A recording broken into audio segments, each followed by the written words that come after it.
হৃদয় প্রথম সিনেমায় যা করে দেখিয়ে দিয়েছে সব রেকর্ড ভেঙে দেবে। এবং বরবাদ নিয়ে যেরকমভাবে মানুষ প্রশংসা করছে এমনি রেকর্ড ভাঙবে। কথাটা আমি বলছি না, কথাটা বলেছে স্বনামধন্য পরিচালক, আমাদের সবার প্রিয় পরিচালক, তুফানের পরিচালক, তুফানি পরিচালক রাইহান রাফি স্যার। আমি সন্ধেবেলার দিকে একটা ভিডিও করে বলেছিলাম যে রায়হান রাফি কিন্তু একটা জিনিস পোস্ট করেছে, সাকিব ভাইয়ের যে হল লিস্টটা সেটা পোস্ট করেছে এবং সেখানে আগুনের একটা ইমোজি দিয়েছে সাকিব ভাইকে ট্যাগ করে। তো এখান থেকেই বোঝা যায় কতটা সাপোর্টিভ রায়হান রাফি স্যার।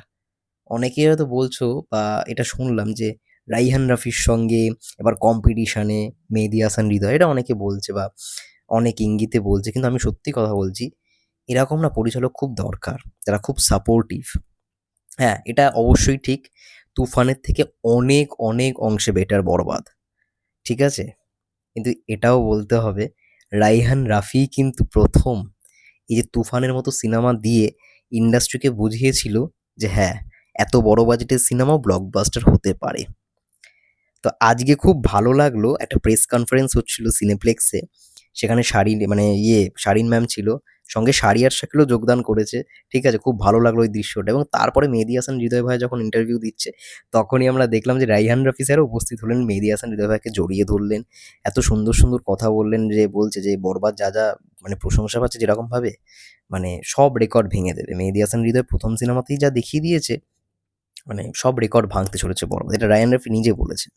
তো কতটা সাপোর্টিভ ভাবো, এটা নিয়ে তো অবশ্যই ভিডিওটা করা খুব দরকারি।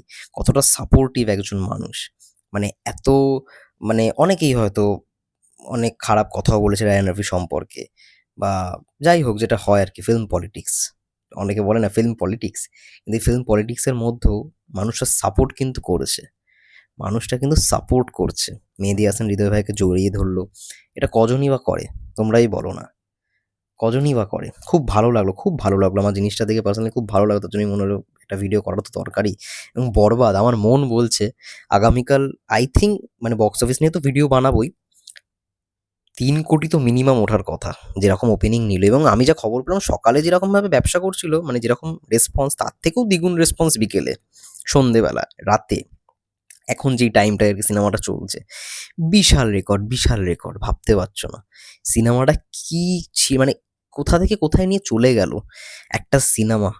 সত্যি এই সিনেমার মাধ্যমে না, আমি বললাম না ট্রেডমার্ক সেট করতে আসছে বরবাদ। অনেক দিন আগে বলেছিলাম ভিডিও করে যে বরবাদ বাংলা ইন্ডাস্ট্রিকে কোথাও কি ট্রেডমার্ক সেট করে দেবে।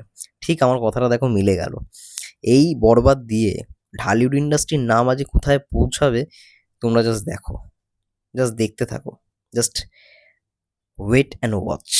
এটাই বলবো, অপেক্ষা করো এবং দেখতে থাকো কোন জায়গায় ঢালিউড ইন্ডাস্ট্রির নামটা চলে যায়। অলরেডি চলে গেছে বরবাদের মাধ্যমে। ব্যাস, আর কিচ্ছু বলারও নেই। মানে বরবাদ ইন্ডাস্ট্রিকে অনেক কিছু দিল, অনেক কিছু শেখালো, প্লাস এগিয়ে নিয়ে গেল।